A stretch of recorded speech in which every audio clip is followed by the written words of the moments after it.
Lanxess Chrome Mine Management in Rustenburg in the northwest have halted negotiations with trade union NUMSA over the ongoing underground sit-in. About 100 mine workers embarked on a strike 4 weeks ago, accusing mine of corruption and maladministration. However, NUMSA was granted access to its members underground, but it could not provide them with food. The mine's managing director, Ben Marais, says the striking workers, including those underground, need to evacuate or vacate the mine premises, as their action is unprotected. Let's get the very latest now and bring in Tebogo Pakedi. She's covering the story for us. Tebogo, very good morning to you. What is the latest there on the ground? In Lanxess Chrome Mine in the northwest here in Rustenburg, where over 100 mine workers have staged a sit-in where they are saying they will only go out if their demands are met. And of course, NUMSA have met with these mine workers today for the first time since their sit-in, and the union of these mine workers were saying they were not able to talk to the managers of this mine. But to speak more of this with us, I'll be speaking to Mr. Ben Marais, who is the managing director of Lanxess nationally. Thank you very much, sir, for joining us. If you can just tell us the position of the mine at the moment, as we spoke to NUMSA and it says no, the management has not spoken to them as yet. Right. We have interacted with NUMSA. Our first interaction was on the 16th of February, 3 days after the strike has started. We had a session with senior members of the union, as well as leadership of the striking workers. Those talks, although it looked promising and it indicated that we could resolve our issues, the following day seemed to be fruitless. After that, we had another interaction with NUMSA at the highest level, and that also, although that seemed as if it was going to be fruit, turned out to be fruitless.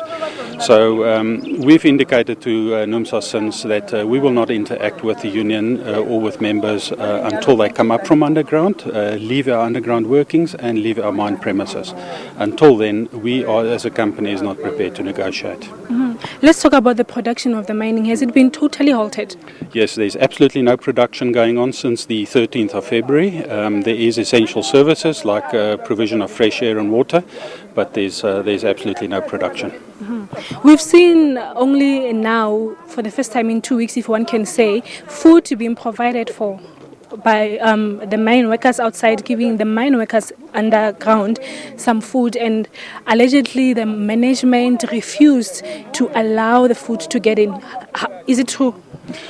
We have allowed food to go into the underground workings initially. Unfortunately, contraband was smuggled in with the food. We discovered that, and in addition to that, 2 people have fainted underground and had to be brought out to surface. We then decided to provide food that is a nutritional food that can sustain life for an undetermined period. And we're doing that at the moment. So the NUMSA brought an application in the Johannesburg South High Court yesterday, and one of the claims that they made to the court is that we should provide food or allow food to be provided from outside. The judge denied that, and we will continue to provide the nutritional food.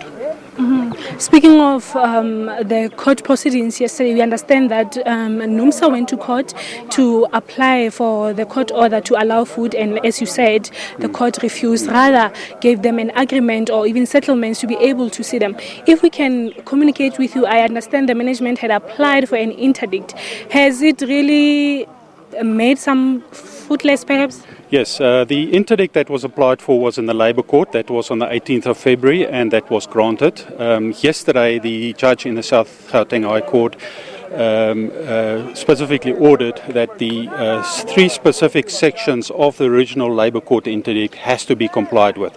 Those 3 sections are basically around the fact that NUMSA should refrain, or NUMSA members should refrain from blocking roads, access roads, from intimidating people, and also that they should leave the premises of the company. Now, that was not complied with since the 18th of February when the interdict was granted, and yesterday in the High Court the judge affirmed that and said that NUMSA has to comply with those 3 sections of the original Labour Court interdict. Mm-hmm. And the last question, sir, we understand that the reason why miners ended up being underground staging a sit-in.